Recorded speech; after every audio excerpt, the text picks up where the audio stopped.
Title देख के आप लोग समझ ही चुके होंगे कि इस वीडियो में आपको लिए कौन से प्रश्न लेकर आया हूँ। जी हाँ दोस्तों, मैं हूं मनीष, आप देख रहे हैं रियल स्टेट वन के यूट्यूब चैनल को।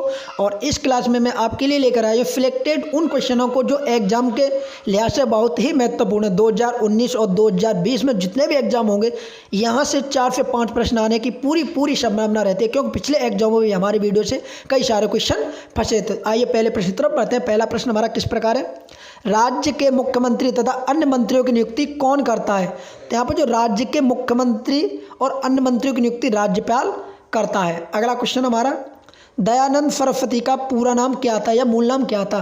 तो उनका जो मूल नाम था वो था आपका मूल शंकर। किसका, दयानंद सरस्वती का। अगला क्वेश्चन है, पीत आतंक से किसे संबोधित किया जाता है। तो जो पीत आतंक से संबोधित किया जा रहा है वह आपका जापान। किसे, जापान देश को पीत आतंक के नाम से जाना जाता है। अब जापान की राजधानी की बात की जाए तो जापान की राजधानी आपकी हो जाएगी टोक्यो। क्या हो जाएगी, टोक्यो। अगर जापान की मुद्रा की बात की जाए तो जापान की मुद्रा हो जाएगी आपकी येन। और जापान की संसद की बात की जाए तो जापान की संसद हो जाएगी डायट। तो देखिए दोस्तों, एक प्रश्न से आपके कितने कंप्लीट हुए, 4 क्वेश्चन। इसी प्रकार मैं आपको एक्सप्लेन करके बताता जाऊँगा। अगला क्वेश्चन हमारा, नगर निर्माण कराने वाला दिल्ली का प्रथम सुल्तान कौन था जिसने नगर निर्माण कराया। तो वो था आपका गयासुद्दीन तुगलक। देखिए बात आ रही है दिल्ली की, तो दिल्ली भारत की राजधानी है और ये 1911 में कोलकाता से स्थानांतरण हुई थी। आइए अगले क्वेश्चन बढ़ते हैं। अगला क्वेश्चन है, भारत के प्रथम कार्यवाहक प्रधानमंत्री कौन थे। तो भारत के जो प्रथम कार्यवाहक प्रधानमंत्री वो थे गुलजारी लाल नंदा। अगर वैसे रियल प्रधानमंत्री की बात की जाए तो पंडित जवाहरलाल नेहरू भारत के प्रथम प्रधानमंत्री थे। आइए अगले क्वेश्चन बढ़ते हैं। और आज का हमारा अगला क्वेश्चन है, महाराष्ट्र के किस समाज सुधारक को लोक हितवादी कहा जाता है। तो जो महाराष्ट्र राज्य है उसके लोक हितवादी नाम से फेमस गोपाल हर देशमुख को जाना जाता है। बात आ रही है महाराष्ट्र राज्य की, तो प्रेजेंट में महाराष्ट्र के जो सीएम है वो है उद्धव ठाकरे। ये भी आपको ध्यान रखना है, उद्धव ठाकरे प्रेजेंट वहाँ पे सीएम है। अगला क्वेश्चन है, पृथ्वी की आकाशगंगा को क्या कहा जाता है। तो जो पृथ्वी की आकाशगंगा उसे हम मंदांकनी कहते हैं। क्या कहते हैं दोस्तों, मंदांकनी। अगला क्वेश्चन हमारा बहुत इंपॉर्टेंट सीरियस प्रश्न वो है सिलेक्ट जो 2020 में यूपीपीसीएस यूपी यानी यूपी का मतलब होता है उत्तर प्रदेश पुलिस, यूपीएसआई, साथ ही साथ एनटीपीसी ग्रुप डी और यूपी ट्रिपल एस वगैरह जितने भी वैकेंसी हैं सभी के यहाँ पे 3-4 प्रश्न आने की संभावना पूरी रहती है। तो प्लीज़ वीडियो को पूरा देखें, वीडियो अच्छा लगे तो वीडियो को शेयर करें। अगला प्रश्न है, भटनागर पुरस्कार किस वर्ष प्रारंभ हुआ। तो देखिए भटनागर जो पुरस्कार हुआ आपका 1957 में प्रारंभ हुआ और ये दिया किस क्षेत्र में जाता है। तो ये आपका वैज्ञानिक के क्षेत्र में दिया जाता है। किसके क्षेत्र में, वैज्ञानिक के क्षेत्र में। ये आपको ध्यान रखना है कि भटनागर पुरस्कार किस क्षेत्र में दिया जाता है, वैज्ञानिक के क्षेत्र में। अगला प्रश्न, कौन से प्राणी के दिल का वजन 600 किलो तक होता है। तो जो व्हेल मछली पाई जाती है ब्लू व्हेल, उसका वजन होता है 600 किलोग्राम का होता है। अगला क्वेश्चन, किसने सत्यार्थ प्रकाश की रचना की। जी हाँ, ये पुस्तक का नाम है जिसका नाम है सत्यार्थ प्रकाश। इसकी जो रचना की थी वो किसने की है। तो सत्यार्थ प्रकाश की रचना की है आपकी स्वामी दयानंद सरस्वती ने की है। अगला क्वेश्चन, दालचीनी पौधे के किस भाग से प्राप्त होती है। तो दालचीनी आपके पौधे के छाल से प्राप्त होती है, यानी छाल से। नेक्स्ट क्वेश्चन, अमृत बाजार पत्रिका का प्रकाशन किस वर्ष प्रारंभ हुआ। तो अमृत बाजार पत्रिका प्रारंभ हुई थी 1868 में। आइए अगले क्वेश्चन बढ़ते हैं। अगला क्वेश्चन है, भूगर्भ से निकाले गए कच्चे तेल आदि किस विधि से तक किए जाते हैं। तो प्रभाजी आश्वासन से। किससे, प्रभाजी आश्वासन से ये शुद्ध किए जाते हैं। अगला क्वेश्चन हमारा, नील नदी के किनारे कौन सी सभ्यता का विकास हुआ था। तो नील नदी के किनारे आपकी मिस्र सभ्यता का विकास हुआ था। ये आपकी अफ्रीका महाद्वीप में पड़ती है। अगर बात करें सिंधु घाटी सभ्यता की, तो सिंधु नदी यानी एक भारत की नदी थी, उसके किनारे सिंधु घाटी सभ्यता का विकास हुआ था। अगला क्वेश्चन हमारा, अकबर ने कब दीन ए इलाही धर्म की घोषणा की। तो अकबर ने दीन ए इलाही धर्म की घोषणा 1582 में की थी। कुछ विद्वानों को माना जाता है कि दीन ए इलाही एक धर्म ना होकर एक सूफी मत था। क्या, सूफी मत था। अगला क्वेश्चन हमारा, भटनागर किस राज्य का शास्त्रीय नृत्य है। तो भटनागर आपका तमिलनाडु राज्य का शास्त्रीय नृत्य है। ये भी आपको ध्यान रखना है। अगला क्वेश्चन है, मनुष्य के शरीर का सबसे बड़ा अंग कौन सा होता है। तो देखिए मनुष्य के शरीर का जो सबसे बड़ा अंग होता है वो होता है आपका स्किन, त्वचा, यानी शरीर की त्वचा सबसे बड़ी होती है। अगला क्वेश्चन है, भारत का सर्वोच्च सेनापति कौन होता है। तो जो तीनों सेनाओं का कमांडर होता है उसे हम राष्ट्रपति बोलते हैं। तीनों सेनाओं का प्रमुख कौन, राष्ट्रपति, वही भारत का सर्वोच्च सेनापति होता है। अगला क्वेश्चन हमारा, धन्वंतरि पुरस्कार का संबंध किस क्षेत्र से है। तो जो धन्वंतरि पुरस्कार दिया जाता है वो आपका चिकित्सा के क्षेत्र में दिया जाता है। अगला क्वेश्चन हमारा, हिटलर ने आत्महत्या कब की थी। तो हिटलर ने आपके 30 अप्रैल 1945 को आत्महत्या की थी। हिटलर जर्मन देश का निवासी था, ये भी आपको ध्यान रखना है। जनसंख्या की दृष्टि से भारत का सबसे बड़ा जिला कौन सा है? तो जनसंख्या की दृष्टि से अगर पूछा है भारत का तो सबसे बड़ा जिला हो जाएगा ठाणे, ये पड़ता है आपका महाराष्ट्र में। अगर क्षेत्रफल के हिसाब से आपसे बात की जाए, किसके क्षेत्रफल के हिसाब तो आपका पड़ेगा कच्छ, और कच्छ हमारा पड़ता है गुजरात में। ये आपका सबसे बड़ा क्षेत्रफल के हिसाब से बड़ा जिला है। अगला क्वेश्चन है, गायत्री मंत्र किस देवी को संबोधित है? तो जो गायत्री मंत्र होता है आपको सविता यानी सरस्वती माँ के लिए संबोधित किया जाता है। अगले क्वेश्चन बढ़ते हैं। अगला क्वेश्चन है, भारत का सर्वोच्च खेल पुरस्कार कौन सा है? तो यहाँ खेल पुरस्कार की बात हो रही है तो यहाँ पर हो जाएगा राजीव गांधी खेल रत्न पुरस्कार, भारत का सबसे बड़ा खेल पुरस्कार है। अगले क्वेश्चन बढ़ते हैं। अगला क्वेश्चन है, हल्दी का तना क्या कहलाता है? तो हल्दी का तना आपका प्रकंद कहलाता है। क्या? प्रकंद। अगला क्वेश्चन है, एग्रीकल्चर किस भाषा का शब्द है? तो एग्रीकल्चर आपका लैटिन भाषा का शब्द है। किसका? लैटिन भाषा का शब्द। अगला क्वेश्चन है, नाथुला दर्रा किस राज्य में स्थित है? तो जो नाथुला दर्रा आपका सिक्किम राज्य में पड़ता है। आपका यहाँ इस दर्रे से होकर सिक्किम यानी भारत और चीन के लिए आवागमन होता है, व्यापार का मार्ग है ये।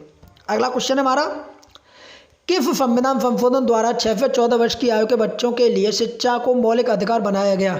तो यह था आपका 86वां संविधान संशोधन। कौन सा?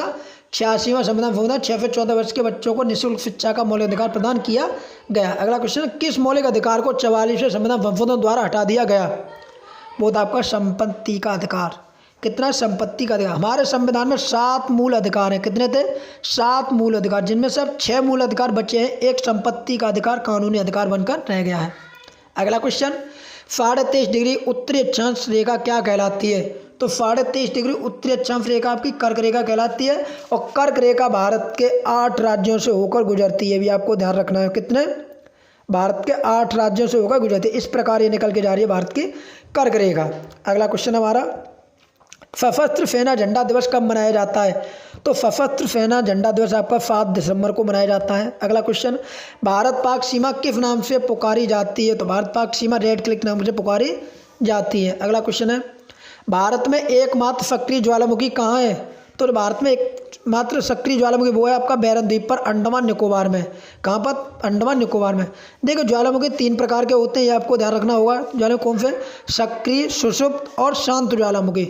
सक्रिय, सुषुप्त और शांत। अगला क्वेश्चन हमारा, विश्व विकलांग दिवस कब मनाया जाता है? तो विश्व विकलांग दिवस 3 दिसंबर को प्रतिवर्ष मनाया जाता है, और आज हमारा 3 दिसंबर यानी आज विश्व विकलांग दिवस है। अगला क्वेश्चन हमारा, हॉपमैन कप की स्केल से संबंधित है? तो हॉपमैन कप है वो आपका टेनिस के क्षेत्र में प्रदान किया जाता है।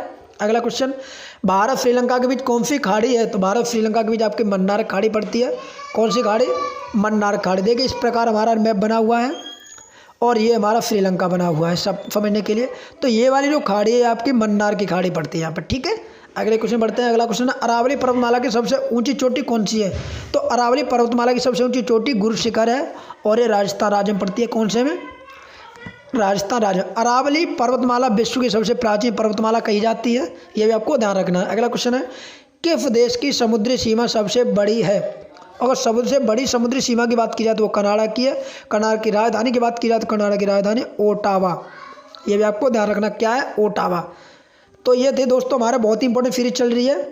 टॉप 50 प्रश्नों पर बात होगी। प्रति वीडियो 50 प्रश्न दिया जाएगा। वीडियो को पूरा देखा करें। वीडियो अच्छा लगे तो वीडियो को लाइक किया करें। अगला क्वेश्चन है, किस देश की स्थल सीमा सबसे बड़ी है? अभी प्रश्न बना किस देश की सीमा सबसे लंबी समुद्री सीमा है, तो वो तो ऑप्शन आपका कनाडा।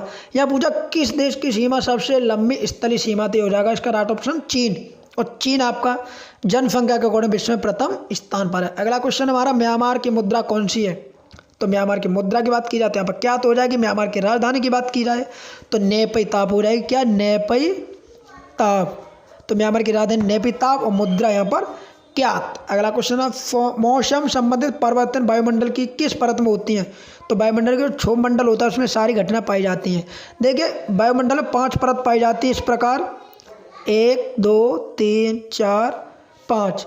नीचे फिर आता है क्षोभ मंडल, समता मंडल, मध्यम मंडल, आयमंडल और बाह्यमंडल। तो जितनी भी 5 मंडलों में हमारी पूरा पृथ्वी बटा हुआ है, ये भी आपको ध्यान रखना है। ओजोन परत आपकी समता मंडल में पाई जाती है। संसार का सबसे बड़ा सागर कौन सा है? तो संसार का सबसे बड़ा सागर पूछा जाए तो चीन सागर हो जाएगा। अगर महासागर पूछा है तो प्रशांत महासागर हो जाएगा। कौन सा? प्रशांत महासागर। यहाँ पे पूछा गया आपको सागर, तो यहाँ पर हो जाएगा दक्षिण चीन सागर। अगला प्रश्न है, गौतम बुद्ध द्वारा 29 वर्ष की आयु में गृह त्याग की घटना क्या कहलाती है? जो गौतम बुद्ध ने गृह त्यागा था उसको हम बोलते हैं महाविनिष्क्रमण। क्या बोलते हैं? महाविनिष्क्रमण। अगला क्वेश्चन हमारा, भारत में पंचवर्षीय योजना का अनुमोदन करने वाला सर्वोच्च निकाय कौन सा है? तो इसका राइट ऑप्शन हो जाएगा राष्ट्रीय विकास परिषद। राष्ट्रीय विकास परिषद। अगला क्वेश्चन हमारा, भारत के किस राज्य की सीमा चीन, नेपाल और भूटान से मिलती है? तो ऐसा भारत का एकमात्र राज्य जो है सिक्किम, जो नेपाल, भूटान और चीन के साथ सीमा साझा करता है। अगला क्वेश्चन हमारा, 1912 में अल हिलाल समाचार पत्र किसने शुरू किया? तो ये जो समाचार पत्र स्टार्ट किया था अब मौलाना अबुल कलाम आज़ाद ने। कौन सा? अल हिलाल समाचार पत्र। अगला क्वेश्चन हमारा, भारत चिकित्सक चरक किसके दरबार में थे? तो ये कनिष्क के दरबार में रहते थे। किसके में? कनिष्क के दरबार में रहते थे। अगला क्वेश्चन हमारा, भारत में मेट्रो पुरुष कौन कहलाते हैं? तो श्रीधरन को भारत में मेट्रो पुरुष के नाम से पुकारा जाता है। अगला क्वेश्चन हमारा, भारत की स्वतंत्रता के समय कांग्रेस अध्यक्ष कौन थे? जब भारत देश आज़ाद हुआ उस समय कांग्रेस यानी भारतीय राष्ट्रीय कांग्रेस की अध्यक्षता किसने की थी? JB कृपलानी ने।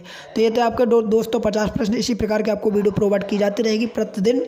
इसके लिए आप हमारे चैनल को सब्सक्राइब कर साथ बेल आइकन प्रेस कर लें। जब तक आप हमारे चैनल से नहीं जुड़ेंगे आपको हमारा वीडियो नहीं मिल सकता। प्लीज़ कमेंट में आप जरूर बताएं कि आपको वीडियो कैसा लगा। मिलते हैं, थैंक यू सो मच इसी प्रकार की और भी वीडियो के।